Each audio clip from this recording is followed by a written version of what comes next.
สวัสดีพี่น้องมื้อนี้สิพาพี่น้องกินของแซ่บๆอาหารทะเลมื้อนี้ครับนี่แหละครับต้มกุ้งครับมาพี่น้องกินนำกันมื้อนี้โอ้กุ้งตัวใหญ่ๆซื้อมาต้มตอนแรง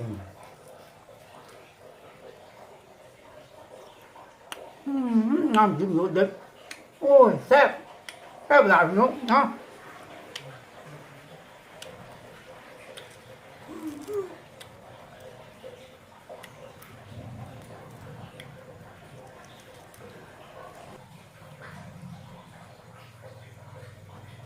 นี่ครับโอ้น้ำจิ้มของแซ่บ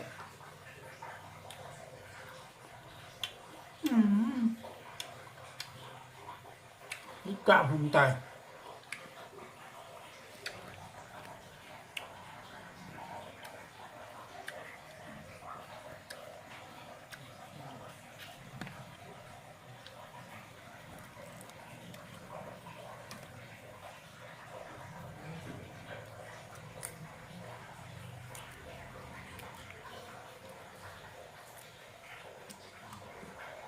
นานๆยังได้กินพี่น้องเอ้ย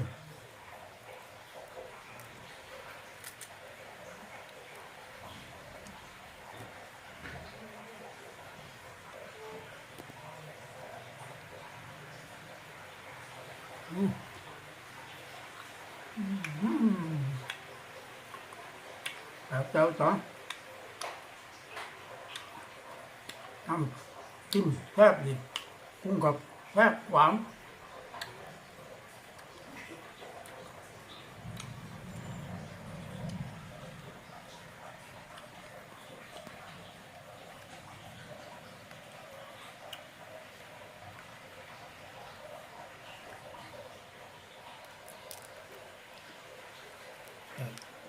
น้องเป็นน้องพี่น้องเลย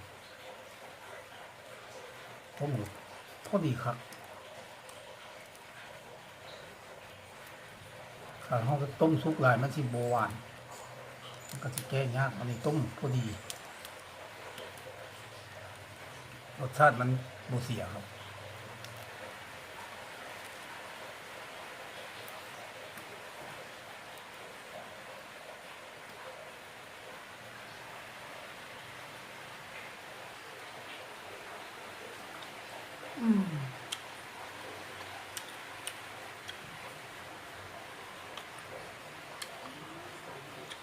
แพะน้องเอิญ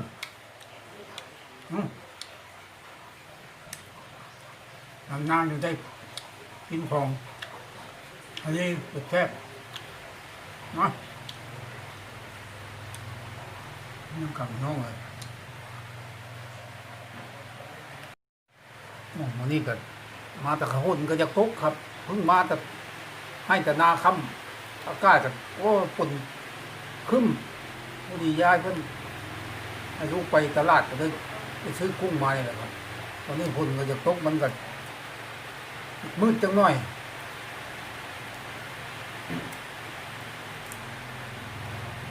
แต่เมนูรสเด็ดของเขาไม่เป็นสิ่งใหญ่ครับกินน้ำนั่นแซ่บยำนั่นครับครับมาน้อง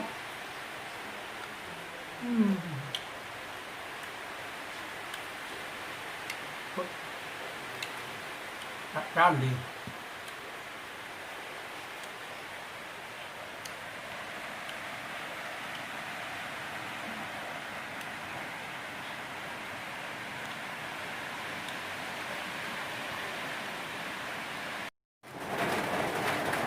หลายโตแล้วครับคุณมาอยากอิ่มได้แล้วผมก็ได้นานๆไปกินก็นำห้ามเอาเลย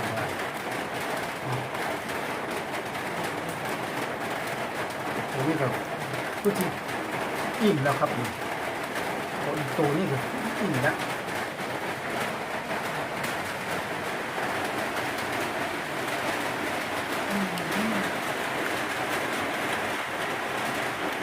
ครับต้มพุ้งเขาก็พอจบลงเพียงนี้ครับครับสวัสดีครับผมก้านหน้า มีอาหารดึกๆนี่ก็ที่น้ำเสนอพี่น้องคือเก่าพาไปกินคือเก่าเลยครับของแท้ครับสวัสดีครับ